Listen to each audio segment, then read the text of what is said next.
Today I have a super fun antique and thrift haul that I want to share with you. I have not done a video like this in a very long time. It's been a hot minute, but my little kids are out fishing with dad and my daughter is doing horseback riding lessons, so I had time to go have fun by myself today. So first I am going to show you what I picked up today, and then I will show you how I am using them around the house. I have been collecting platters and putting them on my wall. My idea was to have like 3 on the wall. Right now there's only 1 on the wall, so it kind of looks funny all by itself, but I found a couple extra platters that they look very similar to the one that I already have, and so I'm super excited about those. I have a bigger one and a smaller one, so I'll probably put the smaller one on top.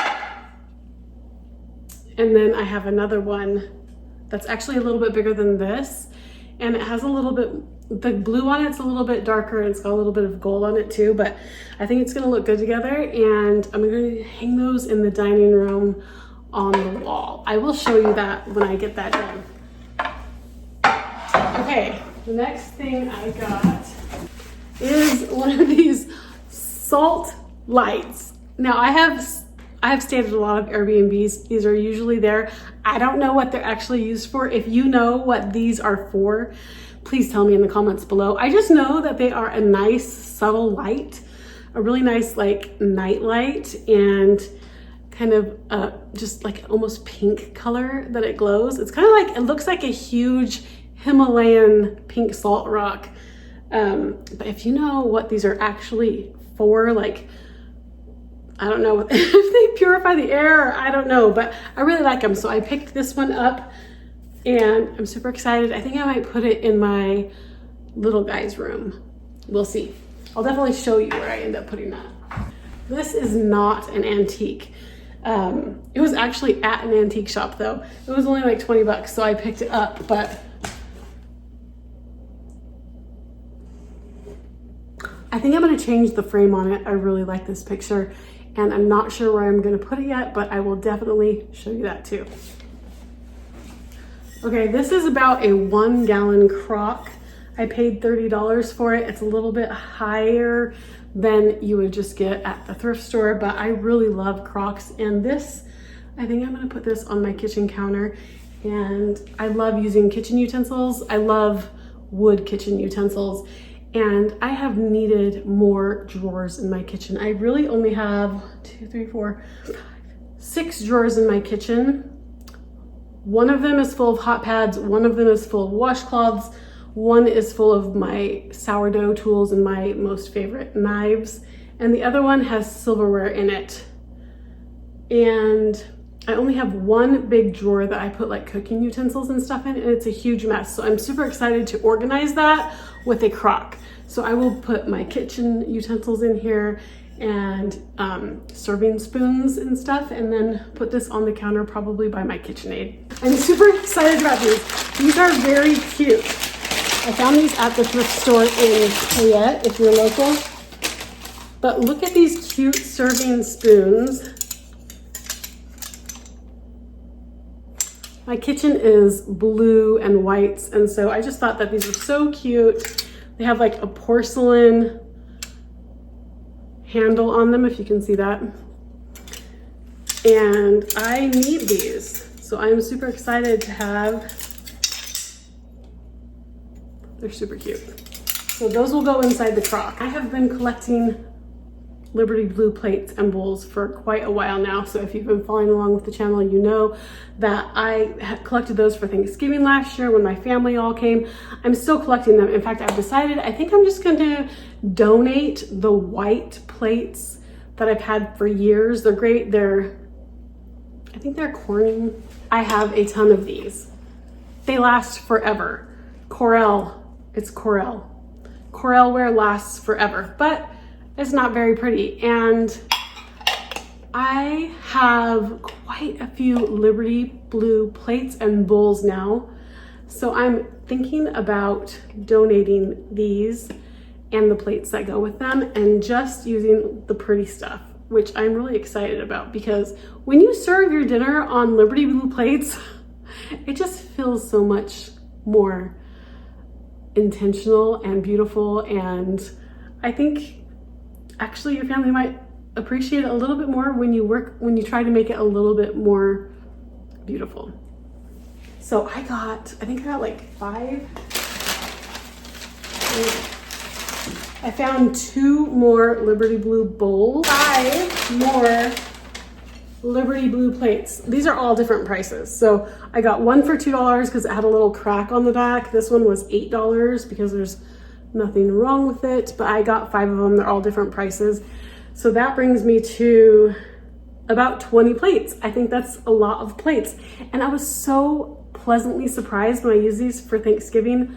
Nothing broke. And every time I have a family dinner over here now, Sunday dinners, I've been using these, and I have grandkids and littles, and nobody has broken any of them. So I am super excited about them. They seem to be really durable. The first thing I always do when I bring stuff back from thrift stores or antique stores is get them cleaned up. So all of these have little stickers on them that I am pulling off, and then I'm going to stick them all in the dishwasher. Yes, in the dishwasher. I have been using my dishwasher with my Liberty Blue plates and everything that I use, and I have never had a problem with any of them breaking. Okay, this is my embarrassing one platter on the wall. It doesn't look very good by itself. I do plan on adding a little beadboard underneath these, but I'm going to hang all 3 of these on the spot in the wall. But first what I did was I bought these plate hangers from Amazon. They are just little gold hooks that hook to both sides of your plate that have 2 springs in the middle of them. They also have some little rubber knobs that go on the tips of the hooks that hook around the sides of your plate. I think I paid like $10 for these, and I ended up getting like 12 of them. They come in 3 different sizes, and I will link these below in the description box. They also come with these little plastic hooks that you nail into your wall. The trick is to make sure that you get the right sized hook onto your plate, because this hook in the middle is where you hang it onto a nail or a screw on the wall. And if it is not on the right spot on your plate, then your plate won't hang flat on the wall. So I'm just going to stretch these to all over the backs of these platters so that I can hang them on the wall. They're super simple to use. And the best way that I have found to hang plates on the wall, I did try using the double-sided tape that they have. And I had those, it's a thick double-sided tape. I can't remember. I think it's like a command strip. I did try using those last year. I hung a bunch of Liberty Blue plates on a wall, and I had them fall off several times, even reinforcing them with like 2 pieces of this tape. They still fall off the wall. So if you're going to be hanging plates on your walls, these are definitely the right tools to use. And I have not had any of these fall off the wall. Because these platters are going on the wall and we won't be using them at this point for serving, I will take them down and use them every once in a while, but when I do, I will wash them. As far as hanging them on the wall, these are pretty clean, and so I'm not going to worry about washing these platters at this point. In fact, I'm not even taking off the price tags, so those will stay there. So you just hook the top hook over the top of the platter, whichever side you want to be hanging on top. Then stretch they're not rubber bands, they're springs. Stretch it down and hook the bottom parts over the bottom of the platter, and it's ready to go on the wall. I bought myself the cutest little hammer for little tiny nails for hanging things, and I cannot find it. I let my kids use anything they want, but it doesn't usually get put back where it's supposed to be, so I couldn't find it. So I am going to be hammering these little hanging nails in hooks that are on nails with a meat mallet.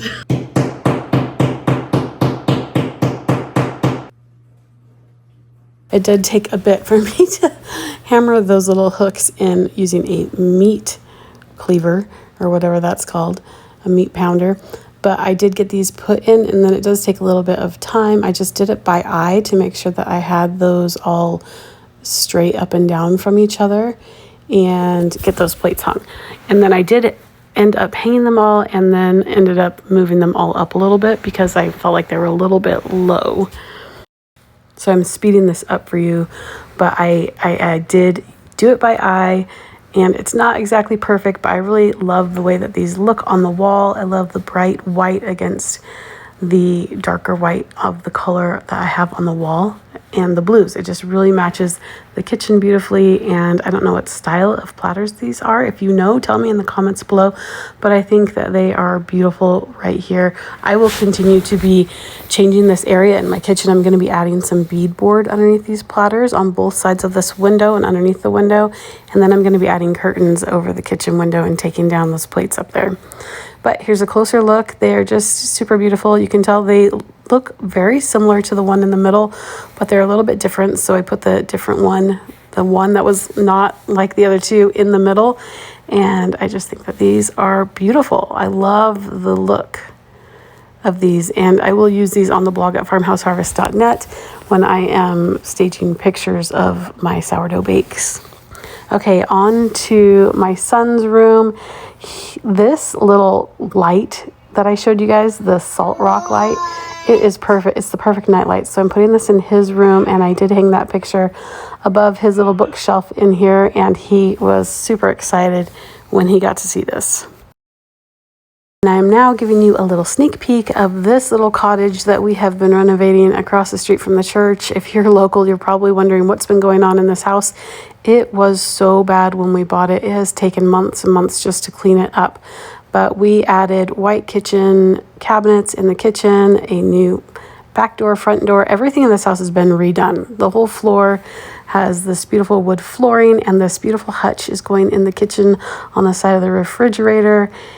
This, I'm not sure if we're going to turn it into a rental or if we end up selling it, but it's about 1,000 square feet. It is 2-bedroom, 1 bath. It was built 3 times. So the first time it was built in the early 1900s. They added on the front portion with this front living room and front bedroom. I hope you enjoyed this thrift haul with me.